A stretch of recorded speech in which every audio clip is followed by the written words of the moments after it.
तीर्थंकर महावीर का प्रवचन चल रहा था। उनकी वाणी से ज्ञान अमृत बरस रहा था।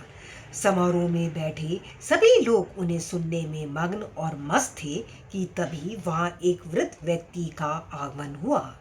बिना किसी की परवाह किए वह सभा को चीरते हुए सीधे सम्राट सैनिक के सामने पहुंचा। धर्म उपदेश बंद हो चुका था, क्योंकि सबकी निगाहें उस वृद्ध व्यक्ति पर टिकी थी। सम्राट की ओर अभिमुख होकर वह बोला, आयुष्मान, आप जीते रहें।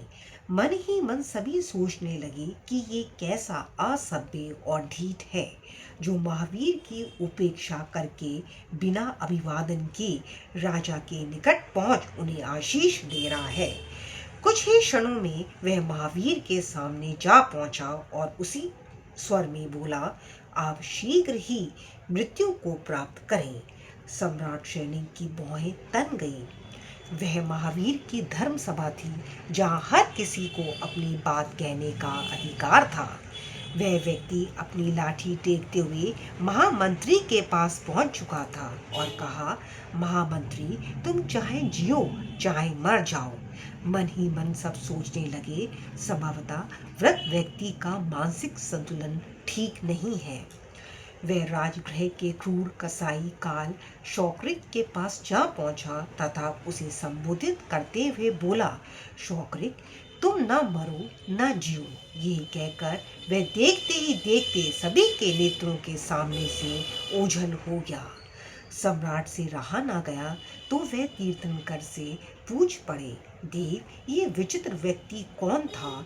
उसके कथनों का क्या रहस्य है? तत्वदर्शी तीर्थंकर मुस्काए तथा बोले, राजन, वह साधारण मनुष्य नहीं बल्कि स्वयं महादेव विवेक थे, जो हर किसी को सत्य का विशेष संकेत देकर चलते बने।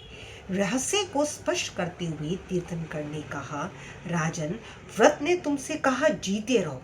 इसका संकेत यह है कि तुम्हारे सामने भौतिक ऐश्वर्य का अंबार प्रस्तुत है, जिसका तुम उपभोग कर रहे हो।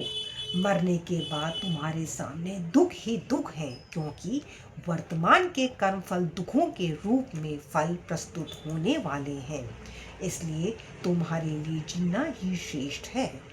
व्रत के दूसरे कथन का आशय स्पष्ट करते हुए महावीर ने कहा, पूर्व जन्म के कर्मफल स्वरूप मुझे जीवन धारण करना पड़ा, पर तप साधना के द्वारा अब मेरे लिए शुद्ध बुद्धि की स्थिति बनी है। सो वृद्ध व्यक्ति मेरे शरीर को अब बंधन मानता है तथा मरण को सदा के लिए मुक्ति। इसलिए उसने मुझे कहा, मर जाओ। मंत्री अभय कुमार की ओर उन्मुख होकर महावीर बोले, मंत्री का जीवन भोग एवं योग से संतुलित है। निष्काम भाव से वह काम कर रहा है, इसलिए उनका वर्तमान जीवन भी सुखी है, ताकि अगला जीवन भी श्रेष्ठ होगा। इसलिए उसने कहा, तुम चाहे जियो चाहे मरो। वृद्ध व्यक्ति ने क्रूर कसाई काल शौक्रिक से कहा था, शौक्रिक, तुम न मरो न जियो।